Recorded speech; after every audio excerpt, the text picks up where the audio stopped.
Welcome to the Toffee Blues, your source for all things Everton, and welcome to the extra time segment for Sheffield United 0, Everton 1. Everton actually serve up a surprisingly pleasant afternoon's worth of football.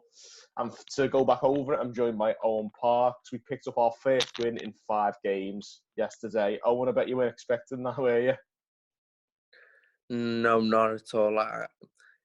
With the formation that we changed to, which is 4-2-3-1, and just everything else that you'd expect from Everton away from home in the last 5 to 10 years, you could just see a 1-0 Sheffield United, Chris Basham header, and you just thought, yeah, let's just get out of here and finish this season. It was a bit. I was envisaging us going down 1-0 and they just parked the bus, which was a classic under the spineless 4-2-3-1 managers of past with like Marco Silva and Roberto Martinez. Yeah, but they would have been very smart to do that if they got an early goal, but they didn't, and we really dug out to win there. And it was really refreshing to see us play them at their own game, which is battling quality, discipline, hard work, know how to keep the ball very well as well, because that's something else we haven't really been able to do, take the sting out of a game. And it's a testament to Everton that 3 or 4 times yesterday we just took a 5-minute spell just to keep the ball, not worry Sheffield United very much, and well, not worry them in the sense that we were peppering their goal, but we worried them in the sense that they couldn't get the ball back. They never really got a foothold in the game. Out of possession, we were solid. We stuck in a good shape, and it was a really positive display. Yeah, it's really pleasing to see that we've found a bit of a battling quality. A little bit too late, obviously, but I was really surprised to see us, like you say, knock the ball around so well in the second half. It's certainly that I said in my match reaction yesterday that it was our best away performance of the season. Now, would you agree with that?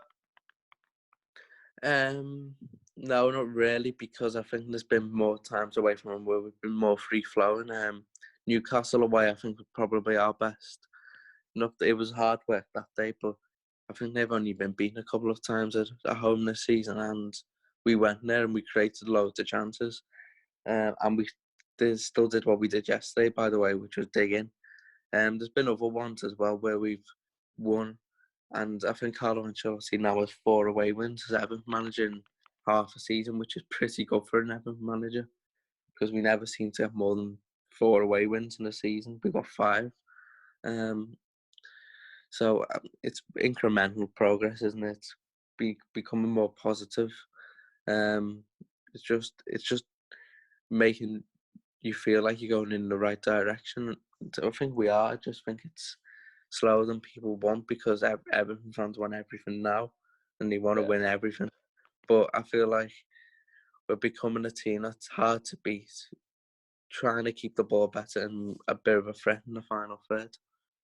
Yeah, I think the midfield will be an absolute game changer. It's clear to see that the midfielders we've currently got, there are players that Marco Silva signed or players previous managers who've used this formation have blooded. And these players aren't really fit for purpose in a 4-4-2. And I think that's probably why Ancelotti's gone back to a 4-2-3-1 or a 3-man midfield at least, just to sort of get the most out of a midfield that was flagging clearly in the last couple of games. And that's, for me, the best thing about Carlo Ancelotti. Is he's great in pretty much every way, let's be honest. But my favourite thing about Carlo Ancelotti is his pragmatism, which is something that I think you very rarely see in a top manager, is the ability to change between multiple systems. And obviously, I think 4-4-2 is the system he wants to go with. But if the going gets tougher, maybe teams, I said this in my reaction yesterday, that teams often suss out our setup. And I think when that happens, you need a plan B. And it seems like Carlo's always got a plan B and C, which is a really refreshing thing to see after the likes of Silva and Martinez in the past who were very stuck in the ways and sort of labour to poor results without changing things up. Yeah, I was referring before to the idea that He is flexible enough. It was a BT Sports interview where I had, they says that Everton, he wants a team that hasn't necessarily got a clear identity, but a clear idea every time they step off onto the pitch, which I found really refreshing because you can always change things up and nothing ever becomes stale then, does it? I feel Yeah, like if you have different formations, we've seen a 3 at the back, we've seen 4-4-2, now we've seen, it was more of a 4-3-3 to be honest, than a 4-2-3-1 because it didn't feel the same as a 4-2-3-1 anyway. But I think it's only going it to, wasn't as dull as a 4-2-3-1 like we saw under Silva, put it that way. no, well, it was just bad, it wasn't. But anyway, yeah, I feel like if we buy more mobile midfielders, we'll give ourselves more options than even what we've seen so far. I think it's just all about the Premier League, trying to outdo your opponent, and if you can do that by having different systems under your sleeve, then so be it. Because I feel like for too long we've been too predictable, and I just don't think we're predictable anymore. That was exactly what I said in my reaction yesterday. I thought our biggest problem is that we can get sussed out very easily, and it's always good to have these different systems, like you say, up our sleeve because it keeps the opposition second guessing. And when you've got the opposition second guessing, it puts them off their own game as well a little bit.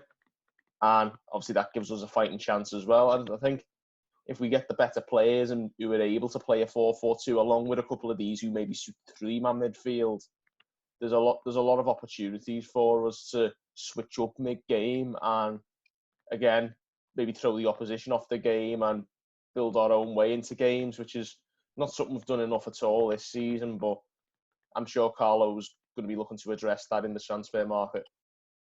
Yeah, yeah. I feel like as we go along with Ancelotti, we'll see a team that's more with a winner's mentality than what we've seen before, where our teams just generally, when any type of pressure gets put on them, they wilt. I feel like this time, at least we've got someone who will. He said he's going to share recruitment with Brands, which is fair enough because Brands sort of runs the off the pitch spawn responsibilities. But I feel with Ancelotti, whoever comes in, they'll be buying into his system and they won't be buying into Silver's system or any other system that we had previously, which is either too aloof, which doesn't really feel like you've got any type of team spirit, or sort of too nice where you get rolled over by a team who wants to really roll up the sleeves. And I feel like we've got at least we've got someone who knows what they're doing now.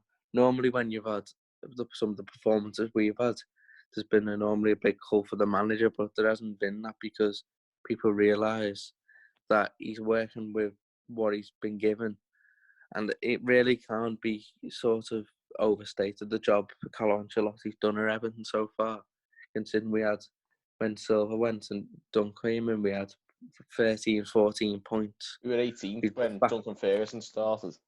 Yeah, like there we go. We were 14 points, something like that. We were in the relegation zone. We've been beaten 10 times in 15 games. It just all pointed towards the relegation battle. And I put on Twitter last night that we were gone. We were going. Because if you saw that run we had over Christmas, imagine if we kept Silver for that Christmas.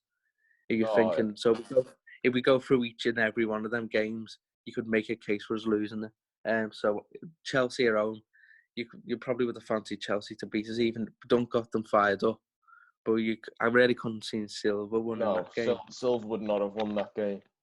We'd have United probably lost to United. Arsenal at home, I don't think we'd have won that. If they'd have appointed Arteta and we started Silva, they would have been firing for it, wouldn't they?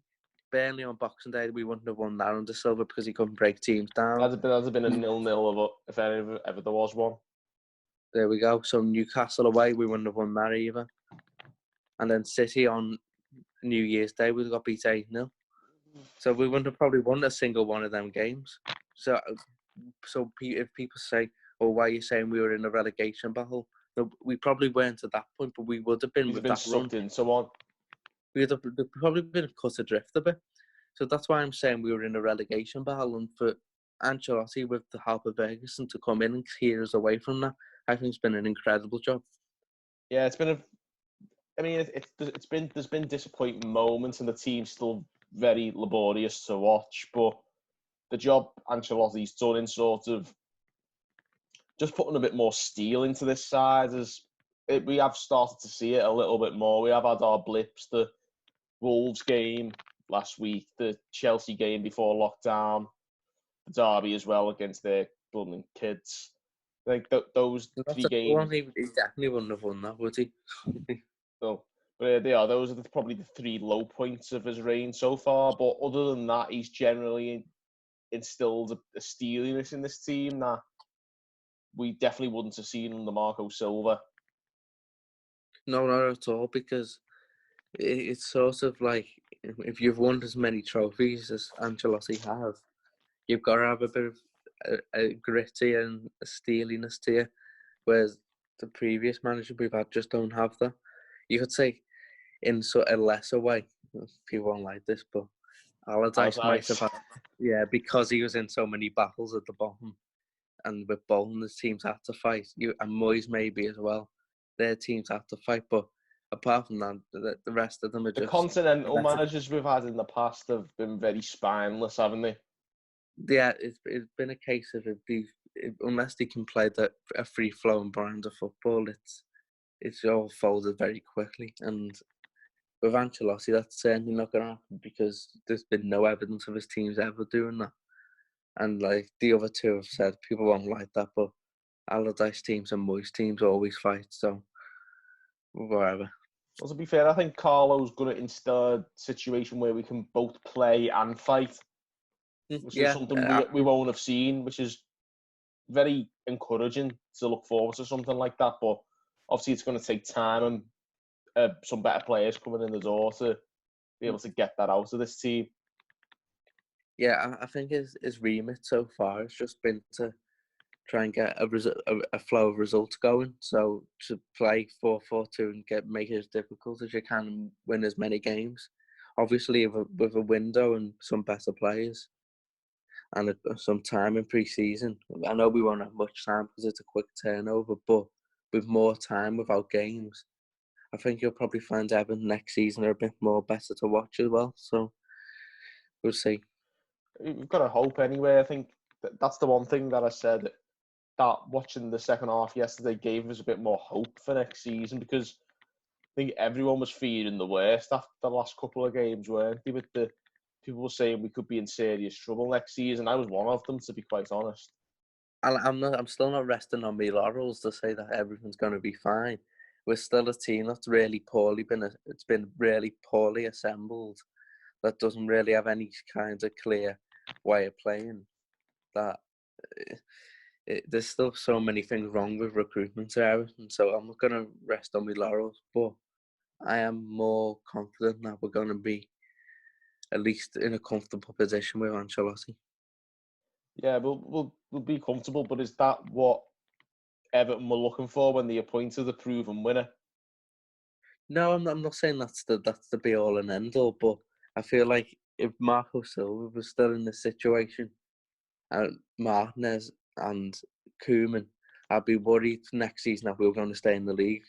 So just because of the fact that Ancelotti's there, I don't think he can make this team a serial winning team. I think there's about 5 players that could possibly do so, but he's going to need help.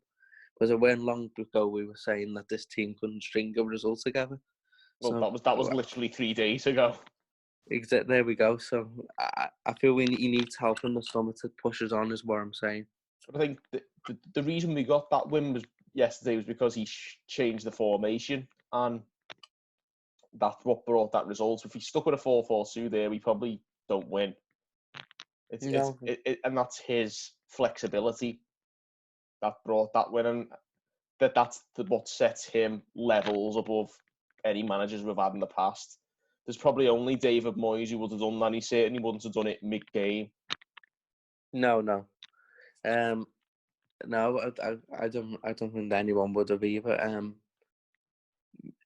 But I think it's also important to say that they were well off it of what their usual standards were. Sheffield United, normally they're a lot more fired up than that, but so be it. What was that all about? I think it's maybe just it's a small squad. I think they've just tired out now. Obviously, they struggled against Leicester in the game before as well. Maybe it's just a Yeah, bridge too far. yeah, I think it's just the reality of the Premier League for a team with League One players. That's a good point. There are players who have come up from League One, and there's players who, dare I say, who've come up from League One and had most certainly having RT.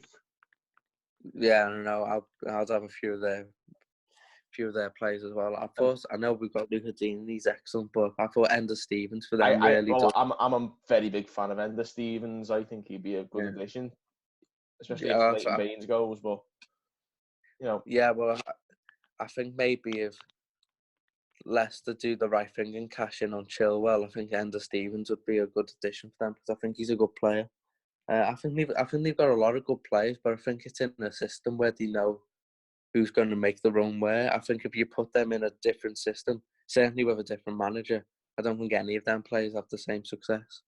yeah, it's an interesting one. I can see Ender Stevens possibly if Chilwell doesn't move, possibly he'd fit in the Chelsea system, who do seem to use a three at the back sometimes. And Yeah, he's a good player.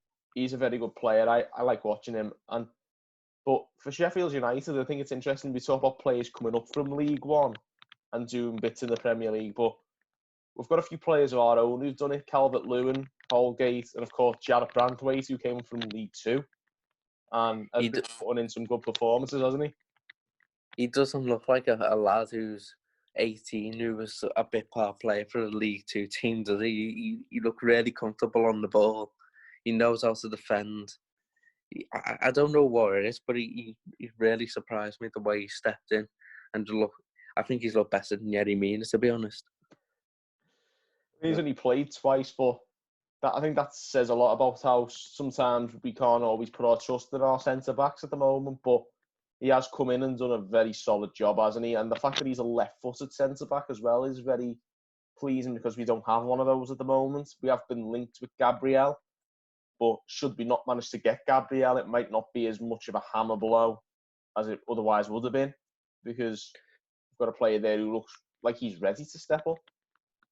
I even said before Brandthwaite stepped into the team that I weren't really sure I'm buying a centre back this summer because of the deficiencies elsewhere. Yeah, So Mason Holgate's a fantastic defender. He's improving all the time. I really like Michael Keane. I think he's a good defender, and I think yesterday again he was fantastic. Mina, I think he's all right. I think he's reliable. And there's three. I was saying with these young lads who we've got, I'd rather develop them and give them a chance than just buy Thiago Silva, who's 109 and on £1 million a week. Yeah, well, I wasn't really referring to Thiago Silva. I don't think that's ever going to be an option, to be honest, given the situation financially. But Gabriel was the name that's been heavily linked with us, and he's a left centre back. And he has been doing well, and he's meant to be quite promising. And is a player that I've been really pushing for us to try and sign him. But if we don't manage to get him, I think Brandthwaite is certainly a real boost for us now to be able to step in as a left-footed centre back, and it might, like you say, it might save us a lot of money in the long run. I think we've got to be careful with him because I feel like it'll be all too easy just to like wear him down because we do it all the time with young players. He's got to be managed properly in sort of the Anthony Gordon way rather than the Calvert-Lewin, Tom Davis. Or the Callum Connolly, I was going to say, who came in, looked like he was an half-decent player, a right-back, and then we never saw him again. And Brendan Galloway, who's 4th division of Luton or wherever. So I feel like there's got to be a proper plan for Brandthwaite rather than us just sort of throw him in and hope for the best. With that in mind, would you still push for Gabriel this summer, or are you adamant that we need to save all our funds for midfield? I wouldn't have pushed for him even before Brandthwaite, to be honest, because I feel like we've got centre-halves who can do a job. I mean, it's inconsistent, but they can do a job. I still look at that midfield and on off the left and on the right, and I feel like we need someone. Sadibi, I don't think we're going to take the option on him. So I think we're going to need a right back. And if we're not going to sign a winger, we're going to need another striker and push Richarlison out there. So I feel like there's still a lot more to do in other areas of the pitch.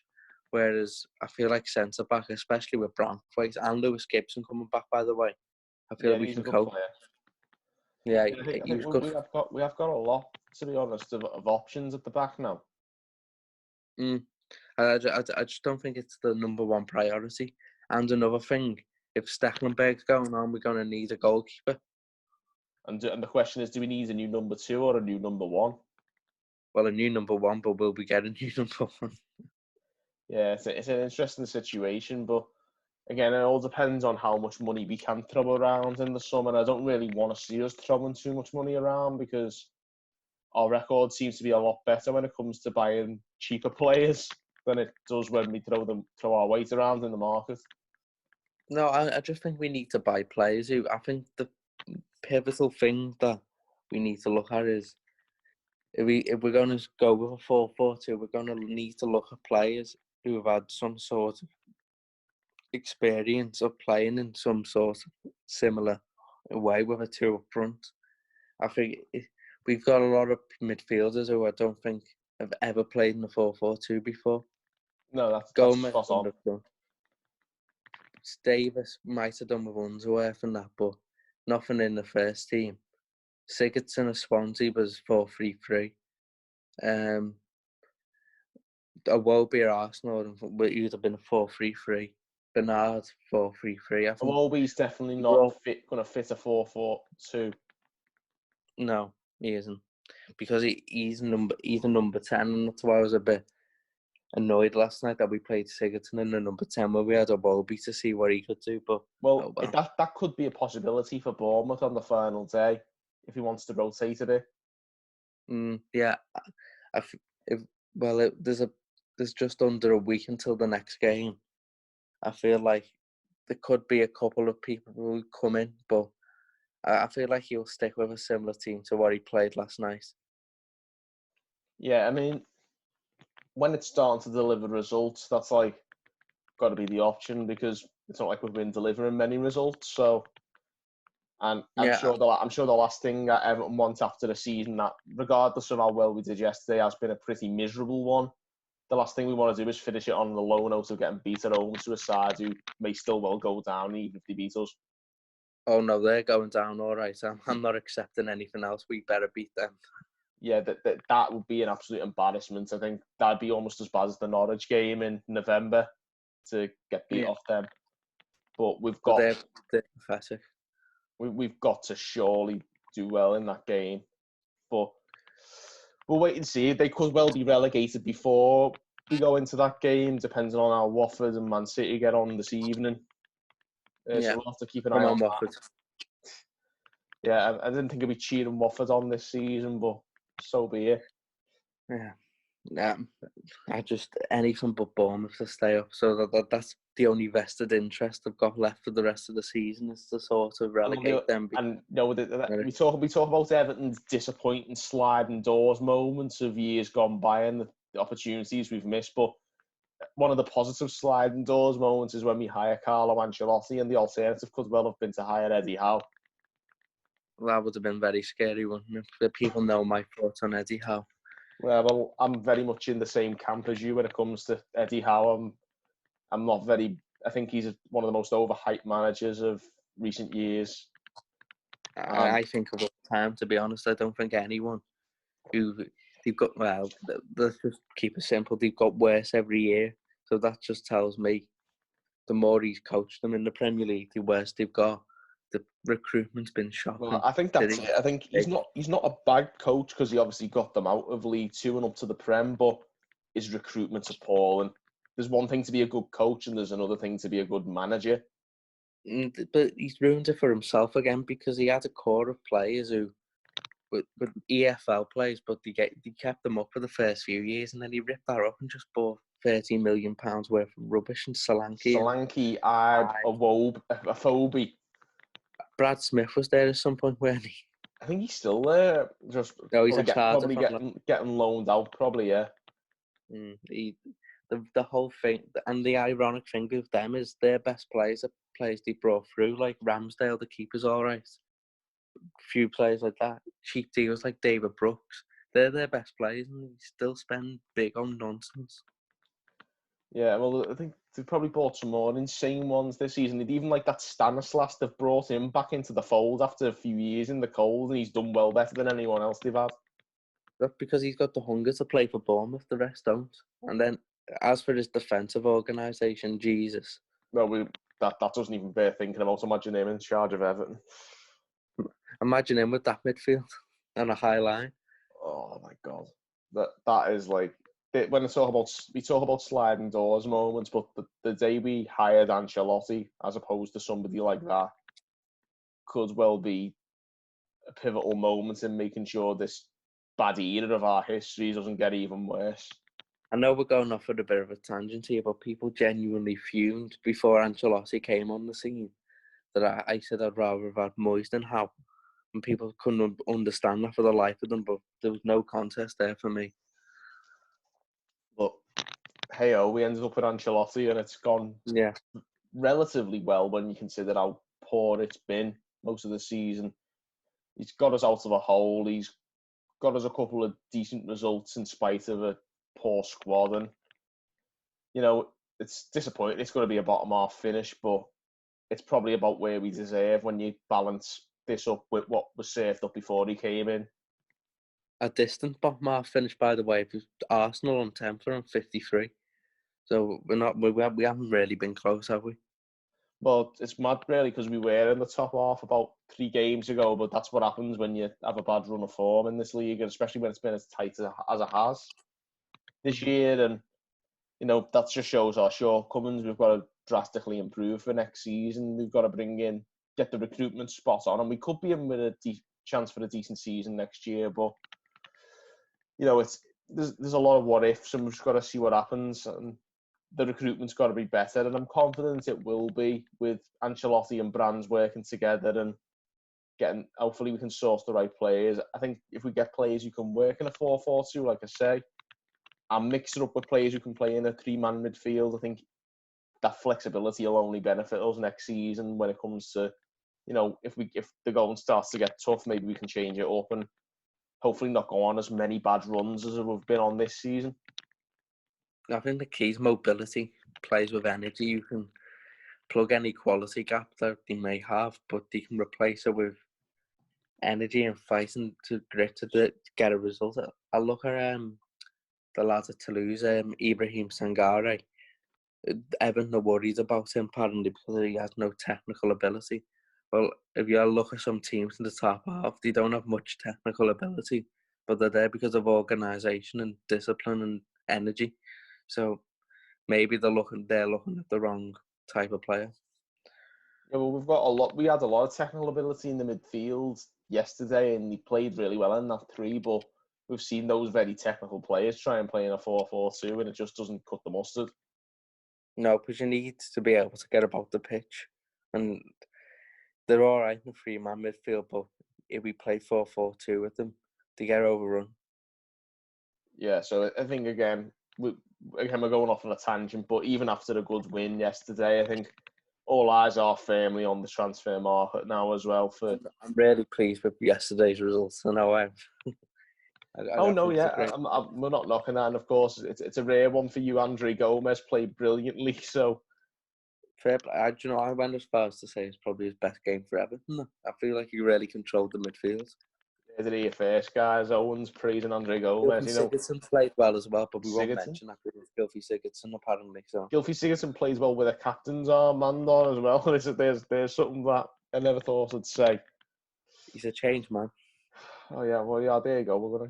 I was cynically saying that obviously Sheffield United were linked with him, haven't they? So maybe he's like sort of turning it on to try and get a move there, which would be good because it might get us an extra 5 million for that performance yesterday. They might be thinking, why did they want to sell him? Interesting though, but they might put their hand in the pocket and actually pay us real money for him now. Yeah, there we go. So loads of positives to come out of that game at this rate, and hopefully just a little bit more optimism. Just the last thing I'm going to say about this game, because no one's mentioned them, But I thought Jibril Sadibi played really well. I thought Jibril Sadibe had a really good game. Thought he kept Yeah, the I ball thought that was well. the best he did defensively. Yeah, he was good defensively, and most of all, though, in possession, he got us moving forwards. Where I don't think Seamus Coleman does that enough. I think No. he passes backwards too much, and I thought that sort of gave us a bit of a breath of fresh air moving forward. He picked Walcott out regularly, or moved it into Sigurdsson or Gomez a lot quicker, and that really got us moving forward. Progressive And passes, isn't he? He plays a lot of progressive passes, and I think yeah, that gets us up the pitch quicker. yeah, and sometimes it doesn't come off. He is a risk taker in comparison to Coleman, but sometimes you need that, especially when you want your fullbacks to attack. We do need a bit more adventure, and Luca Dean clearly has that on the opposite side, but we need a bit of balance now and need a right back who can do that. Whether that's Sidibe, I don't think it is. I think it will be a new right back coming in for next season. But Yeah. that's definitely got to be the mantra now. We've got to try and get a right back who can be as adventurous on the right as Dean is on the left. Yeah, and can defend consistently as well. I think that's another important thing because Sadibi does go missing defensively at times. Yeah. But I mean, I I don't think his loan's been successful. I think he's done well. he's done all right. I mean, he's got his fair share of assists, in all honesty. Been able to gloss over that Norwich game at Goodison in November. Yeah, I still don't know why he got subbed off for Coleman now. But anyway. But yeah, that's the Marco Silva here for you. I'm not completely convinced on Luca Dean as a defensive fullback either. I just think he's an excellent attacking threat for us. He really does give us a threat down that left, and he seems like he's had some of his best performances recently. Yeah, he's been excellent since the break. I think him and Michael Keane have been our best players since the restart for just consistency and putting games down. Yes, certainly. Michael Keane's been a revelation since the restart. I'm not saying he's going to be the best centre-back there's ever been, but He's seemingly got to grips with her, hasn't he?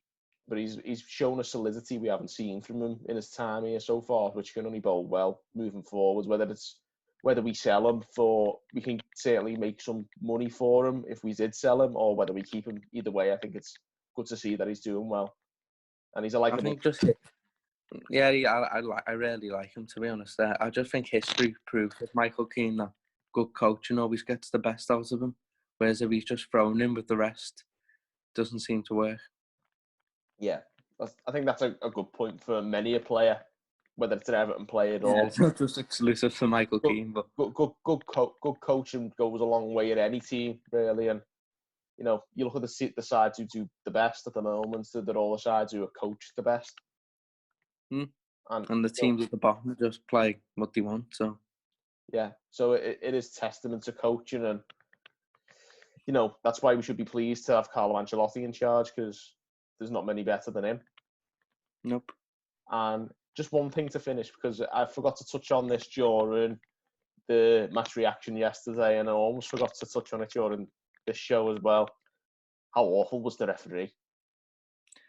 But do you know what? Everton must have played well. I forgot to talk about the referee. That's it. I was that happy that we'd actually won a game of football yesterday that I forgot to fume about the referee. It was Stuart Atwell, wasn't it? I don't even know. But yeah, it was Stuart Atwell, because I remember this is a very tenuous link, but I was playing on FIFA the other week and Stuart Atwell cost me the win. So I remember that, and so as soon as I saw him last night, I thought, here we go again, Stuart Atwell. Oh, but honest to God, how poor was the refereeing in that game? Every single 50-50 just went to them. I swear to Jesus, like every time. Well, yeah, Walcott got pulled back, no yellow card, but Richarlison gets a booking for standing in front of the ball. And Calvert-Lewin... George Bulldock, I think, took a chunk off Luca Dean's knee. That's right, yeah. Oh, he was a little cry-arse in that game, George Bulldock. Yeah. Just nah. But obviously Calvert-Lewin as well puts an arm on Ender Stevens and gets a yellow card for that. Just nonsense. Meanwhile, their players are knocking 7 bells out of Richarlison. I don't mind any of tackling, but there's what they did in terms of physicality yesterday. No issue with it, but the referee needs to pull up on it. He just didn't. Just kept left things. Or be consistent, because the there's no harm in it. It's a contact sport at the end of the day, but at least let us make the same contact they're making. Yeah, I don't think I'd see a worse refereeing performance after Lee Mason's against Southampton, but Yeah, Lee Mason's got a really bad track record in Everton games. He shouldn't be allowed to referee Everton games at this rate. But been so many really awful ones since lockdown, since we've come back. The derby, that was woefully refereed. I think it's just the nature of Premier League referees. We've got one of the most appalling refereeing standards, and definitely in Europe. But yeah, that was a shocker yesterday. I'm surprised we even got a free kick to score the header from. Yeah, I know. But I wonder what did he give that for? I can't remember now. Something on Andre Gomez, I think. But He must have been the only. I think it was the only free kick we got all game. But yeah, it was just appalling, the referee, and I couldn't believe like some of the stuff was like, you're not allowed to like jump for a header anymore, I don't think. Nope. But it was definitely one of those. He was definitely trying to play the game on until Sheffield United scored there. With the 4 added minutes, that turned into 6. And I know. Every other game the last couple of days have been 2 or 3 minutes, 6 minutes, or whatever was it, 4 minutes. 4 minutes, but then he added on about another minute and a half for that. But it's just, if Everton were getting beat, it would only be 2 minutes. Yeah, wouldn't even be stoppage time. They'd say nothing's happened. They'd blow the whistle on 89 if it was Everton getting beat. But yeah, there you have it. Anyway, I think, bar the referee, it was actually a good day's work all round from Everton. We actually got a 1-0 win, a gritty 1-0 win against a team who were notoriously gritty. So, maybe a bit of a role reversal there, but nonetheless, I'm very pleased to say that we won a game of football for the first time in, what's the date today? Just over almost 3 weeks now since we last won a game of football. So, and it feels even longer during this lockdown period. So, really good to see. We've got a win. And, we've got one more game. Hopefully we can get another one. I think Owen will be adamant that we should be getting one when you consider who it is we're playing. At least a point. At least a point. I think a defeat would be absolutely embarrassing there. And I mean, I wouldn't come back. You can't discount anything given the way this season's gone with us times. But I'd like to think we've, one way or another, we'll find a way to win that game. But yeah, let's be optimistic. We're coming off the back of a decent win. Let us know how you feel anyway, if you're feeling optimistic, or even if you're feeling pessimistic. I mean, it's Everton we're talking about here, so there's probably going to be a pessimist out there. Whatever you feel, and drop us a comment below. Give this video a like as well, and subscribe to the Toffee Blues for more great content when we hopefully win more games from now on next season. So get subscribed as well, and until next time, thank you for watching on the Toffee Blues.